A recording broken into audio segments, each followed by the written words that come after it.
Hello, good morning, everyone. Thank you very much for joining the webinar this morning. We are going to be taking a slightly different approach to how we've done a few of the OneShip webinars in the past. So if you have joined previously, you might be seeing some new things from us this morning. So today we're going to be looking at conquering your shipping challenges and discussing some strategies for 2025. Lovely. So just to introduce myself for anyone that hasn't met me before, my name's Emma Barnard. I'm one of the key account managers here at Bluebridge. I've been with the business for nearly 8 years now, and I'm joined by Neil. Neil, if you'd like to introduce yourself. My name's Neil Rose. I'm a product consultant here at Bluebridge One. I've been here 5 years, and I work in our product team. I work on our OneShip shipping app. So I'm involved in sort of working with our customers in terms of their shipping requirements and making sure we meet those. And then before that, for really about 10 years before I joined Bluebridge, I worked in e-commerce and also in distribution businesses. So both those in both those sectors, I was heavily involved in sort of the shipping end of what those businesses were doing. So yeah, I'm reasonably well steeped in it. Lovely. So just to give you a quick overview of the agenda for the session today. So we're going to be looking at 3 main areas: common shipping challenges. We've also gone out to customers and we've done some research around the key shipping trends moving into 2025. And then also we're going to touch on solutions to these challenges as well. Lovely. So before I hand over to Neil, if you could just take a moment to read our safe harbour statement, please.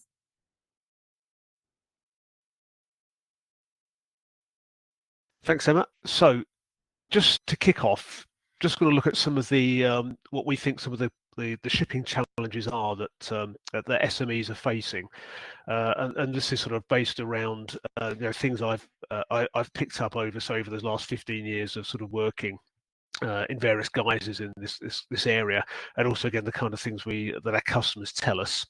So again, these may well be familiar themes for you out there. So the first one is around what we've called system chaos, and really the risk of having to maintain a number of different systems in order to fulfill and ship your items to your customers. And this can range from sort of spreadsheets to having to log into shipping carriers' portals to enter data for shipments, print shipping labels, and then go back to a system. You have perhaps an ERP system to enter, copy and paste some of that data in there. So there's a real risk of a sort of a proliferation of different systems to manage that sort of that end point, that process of getting the stuff out of the door to your customers.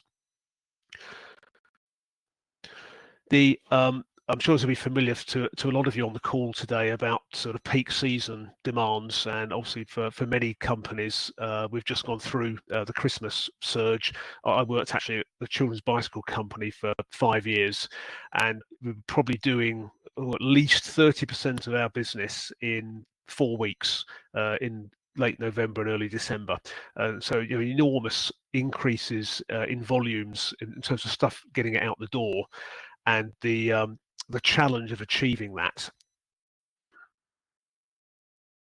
We then got what we've called the service selection struggle. So many of you, I'm sure, will work with a number of different shipping carriers who many of them offer a very wide range of shipping services, and it can be a real headache to sort of pin down for any particular consignment which is going to be the best service for this particular consignment, in terms of where it's going.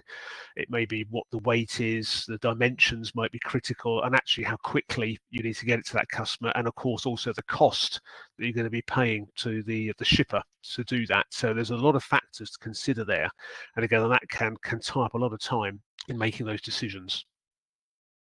Now, if you're exporting, and I'm thinking about this very much from the UK perspective, there's a lot of compliance required, a lot of extra paperwork that can be involved in shipping things outside the UK.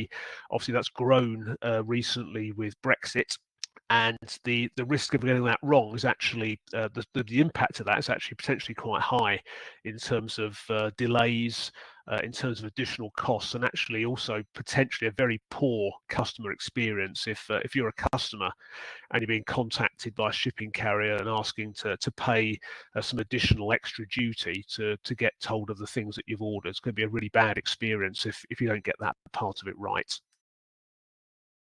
This one is really a specific one to actually the Royal Mail. So we've got a number of our customers who use Royal Mail, obviously very widely used in the UK, and they have a particular requirement, Royal Mail, for their daily manifests, which have to be pretty much exactly right, or you run the risk of them refusing to accept the packages and the things that you need to get out to your customers. So there's a very specific challenge there, and again can cause delays, and again another bad customer experience if that doesn't work smoothly. Finally, sort of really the other paperwork that can be involved in sending things out. So again, many of the customers that I work with, and again, based on my experience before, often there's other bits of paperwork that you need to send with the goods. It isn't just sending a product. You might need an invoice, you might need a delivery note or a packing slip, or various other things that have to sort of coordinate with the goods and with the shipping labels and sort of bring all of those things together. Again, a potential there to get things mixed up and to have sort of multiple processes which are really doing essentially the same thing. So I think I suspect a lot of those things will be familiar to you. We've also been sort of looking ahead in terms of the kind of trends that we're seeing based on sort of the research that we're doing, and also the things that we're picking up that our customers tell you. So again, hopefully you might find this useful in terms of what's coming down the track next year and beyond. Firstly, we've got, again, diversification of suppliers, really in terms of shipping carriers. I think we're thinking about there with sort of the economic conditions we're facing, with some with the level of uncertainty, and also sort of disruptions sort of globally in terms of shipping networks and stuff like that, and also the risk of shipping carriers actually going out of business. And we've seen, unfortunately, a few of those in recent times who have ceased trading. And again, if you're reliant on one carrier and they stop working, then you've got significant problems to get up and running with somebody else potentially. Technology, obviously something that we're particularly focused on in Bluebridge in terms of what we do, but again, there's more and more sort of investment in technologies to sort of streamline and automate sort of processes associated with shipping. I mean, just one example again we see with our customer base is increasing use again of automation in sort of warehouses and warehouse management systems, sort of as part of that overall process of fulfilling orders and getting them out to the customers. And then the sort of demand from the customers themselves, the people you're sending your goods to, in terms of their sort of increasing demand, for example, on things like sort of flexible delivery times and same day delivery, and really sort of trying to meet the customers' needs in a sort of with demand really ever increasing. We then sort of summarise what we think are the issues on sort of green and environmental issues, again, which is an increasing concern both in sort of businesses and also again in sort of the general sort of consumer base. And we're seeing sort of actually many of the shipping carriers now having sort of specific sort of environmentally friendly delivery solutions that they're badging in terms of sort of showing their credentials. And again, in our customer base, again, we're seeing more of our customers looking to hook into those as part of their sort of approach to environmental issues. And then lastly, in terms of looking ahead, making use of that data, all that data that's now available, and again, particularly, and sort of again, if you've got sort of big ERP systems that you're holding a lot of that information, and being able to analyze that and actually make decisions based on that. So again, from a shipper's point of view, things around, for example, on route planning and looking at demands and where those demands are, to optimize their processes and things like reduce fuel consumption, etc., and avoid delays.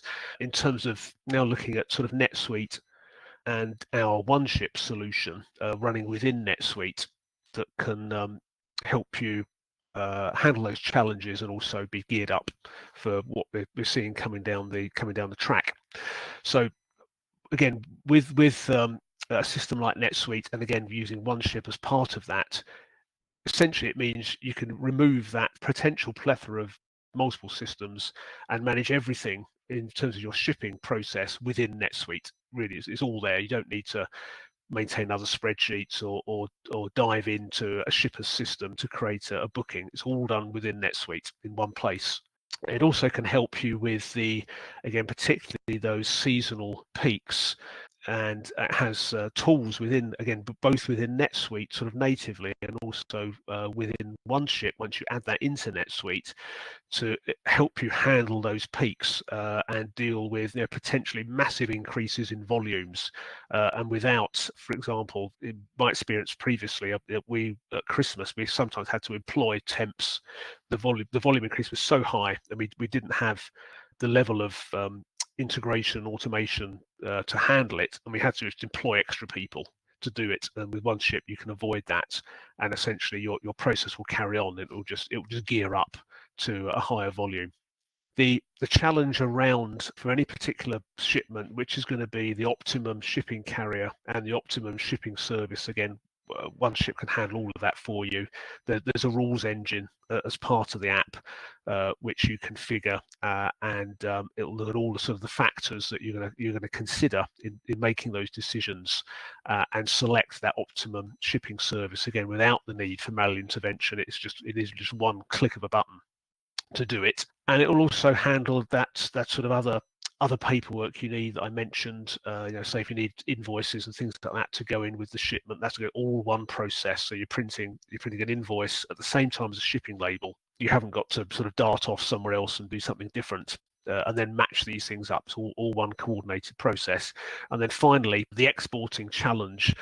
I'll mention these in a moment, we work with a very wide range of shipping carriers, and virtually all of them support some kind of paperless exporting process.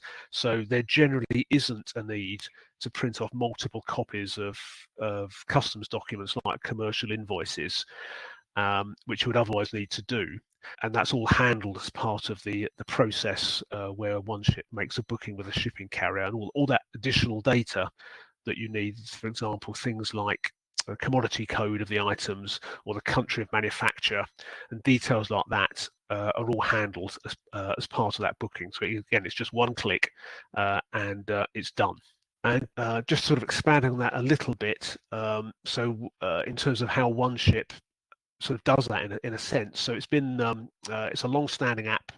It's been around now for nearly 8 years, and it's gone through a lot of expansion and growth over that time. And we're regularly adding in new shipping carrier integrations. Most recently, actually UPS and Royal Mail, and I'll mention a little bit more about Royal Mail in a moment, to provide that flexibility and really avoid the need, again, which I've seen in the past, where if you change shipping carrier, you're having to create and develop a bespoke integration to a different carrier, which is like time consuming and potentially actually really expensive, and it kind of reduces your flexibility. So that's all taken care of.